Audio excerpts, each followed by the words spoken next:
This breezy summer skirt includes a ruffle, hand sewing closures, and fabric button. You'll learn some couture sewing techniques that are actually very easy, along with some very simple pattern making. I recommend making a practice pattern first. Here are the tools you'll need for part 2 of the Mona skirt. Folding the fabric. Fold the fabric the first time hot dog style. Fold the fabric so that each cut edge is folded onto itself lengthwise or hot dog style. Here you can see that I have laid the fabric out, and now you can see how I have folded it up hot dog style. Now check that the sides of your fabric look the same as mine. Here you can see me demonstrate folding the fabric hot dog style.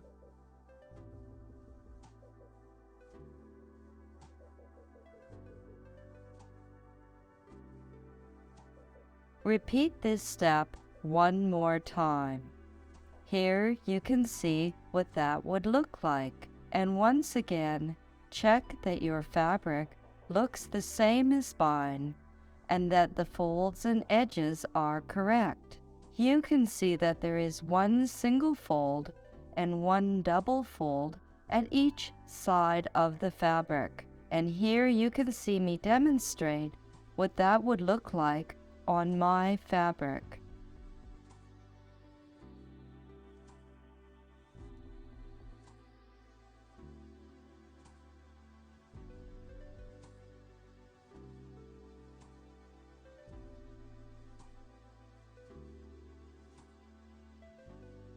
Next, fold the fabric hamburger style. This would be a single fold along the long axis of the fabric. And you can see the direction that folding hamburger style would be. And here I'm demonstrating this fold with my fabric. When you finish, you will have 2 double folds in 2 sections of the fabric like so. Here's what it looks like when you've done all the folds.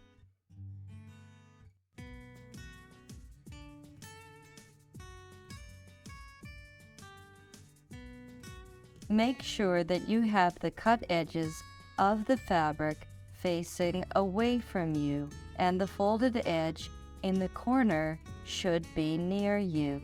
This is very important because you're going to cut the corner that is nearest to you, and you don't want to have any unnecessary seams.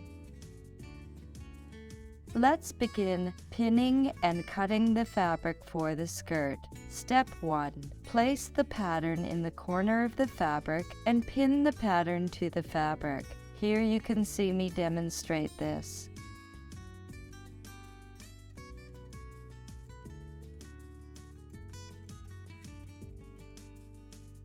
Step 2. Pin and cut the pattern out. Note that the Mona skirt has 2 skirt pieces, not 1. Here you can see me demonstrate cutting the skirt pattern pieces out. I cut the entire corner out as well as the bottom of the skirt pieces.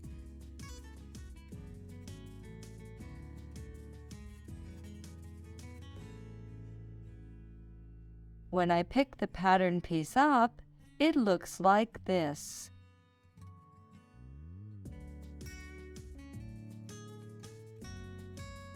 Next, we'll create 2 skirt pieces. This is a little tricky, so you might want to rewind this part a few times so that you do it just like I do. Unpin where there is a double fold. To create 2 skirt pieces, you're going to unpin where there is a double fold.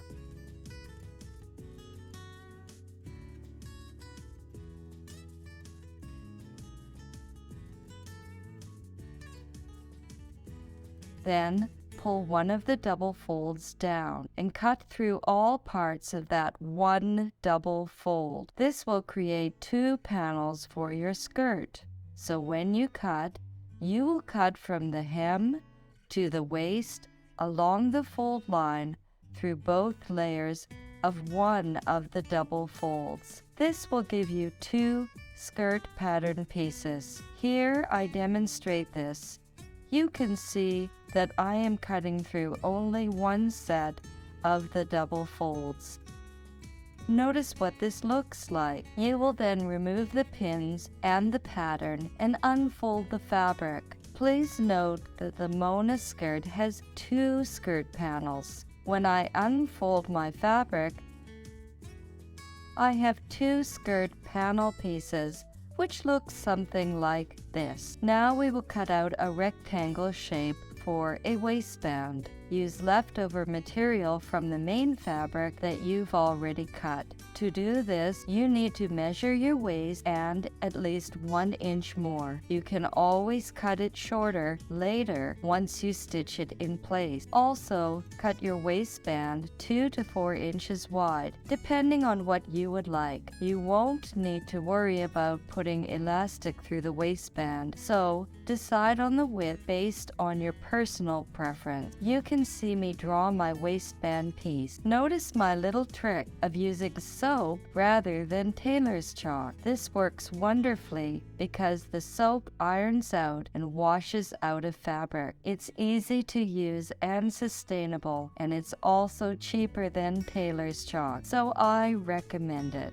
You should know that when I drew my waistband the first time, I drew it as 1 inch wide. I also cut 2 pieces which I stitched together lengthwise, then cut the waistband out. The last part of your fabric you will cut out in part 2 of the Mona skirt will be the ruffle. Place the ruffle pattern piece on your contrasting fabric and cut out 6 to 8 pieces. When I created my skirt and when I created my smaller demo model of the skirt, I used 6 pieces. So reserve some more of the same fabric just in case you need to cut out more ruffle pieces. It is better to have more pieces than less. Here you can see how I am pinning and cutting the ruffle pieces out. By the way, I use silk material for my ruffle in the Mona skirt that you can see, but I used a similar lightweight woven cotton when I did the ruffle for my demo skirt, and it also looked really nice. The difference was that the demo model looked good because of the color blocking of the 2 different colors of fabric, whereas the skirt that I made myself with the silk material looked great because the silk was translucent and it looked really breezy for the summer weather.